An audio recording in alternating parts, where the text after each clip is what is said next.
In a quiet home in Belize City, time moves a little slower for June Barber.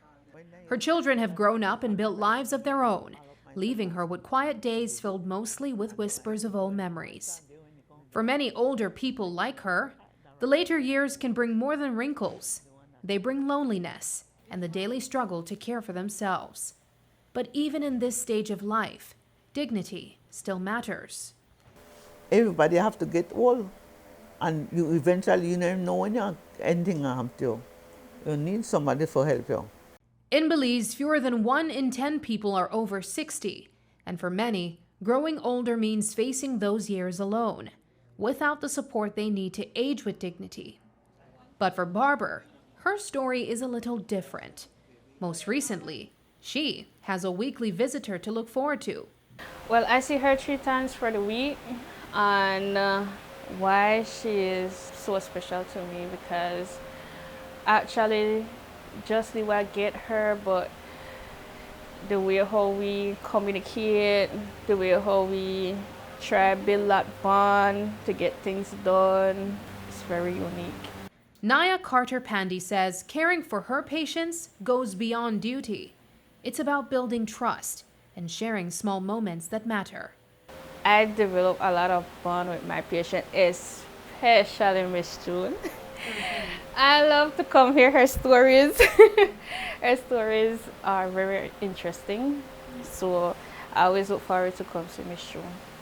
Well in her 60s, June Barber saw her fair share of challenges in life. From battling breast cancer 2 years ago to losing her mobility after a recent stroke. Now, she just wants to know she's not alone. That's the heart of the Ministry of Human Development's Elderly Home Care Program, an initiative that turns silence into something beautiful.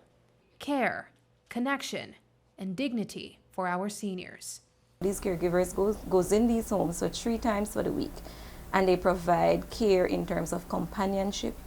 They provide physical care for the older persons, clean their homes, comb their hair, bathe them, change who needs to be changed, socialization as well. If they need to go out to the market or if they have some errands, the caregivers will take them out as well, hospital visit. And so there's a wide range of services within the in-home caregiving program that we provide in partnership with some of the families for those who have families, or alone for those who live alone. Behind every act of care is a story of purpose.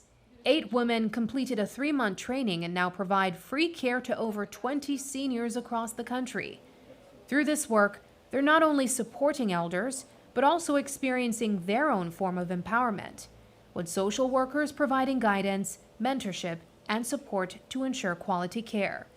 So the program started out with caregivers who were trained by the ministry in support with Red Cross as well. So we have varying referral agencies in terms of caregivers. Some would come already trained by Red Cross or BTEC, and then the ministry start training our caregivers as well. So we have qualified caregivers who goes into the home with these older persons to ensure that they provide quality and optimum care for them. To understand why programs like these are so vital, we turn to the bigger picture. Ikshal Poot, Executive Director of the National Council on Aging, has been closely monitoring the challenges facing older persons in Belize. From the rising number of seniors living alone to the challenge of accessing basic resources, she explains why bringing dignity back to our later years is a national responsibility. When we look at Belize's older population and we talk about aging with dignity, we're really talking about a society where older persons are respected, older persons can access services, older persons can move around the community, but more so older persons are not invisible. When someone can come in and spend a few minutes with you in the day, getting you back on track. You know, today is Wednesday, these are the things that are happening in Belize. That goes for mental health. So these kinds of things add values to the life of the older person as we age throughout the life cycle. When we think of the cycle of life, it's easy to focus on beginnings and endings. But beauty lies in how we care for each other in between. Like I prefer that people understand one another and talk to one another. Make sure that they have other people and tend to them, because they're going to get in that stage by themselves one of these days. This work reminds us that compassion and connection don't have an age limit, and that dignity, respect, and love are things we all deserve at every stage of our lives. Looking on the bright side, I'm Sabreena Daly.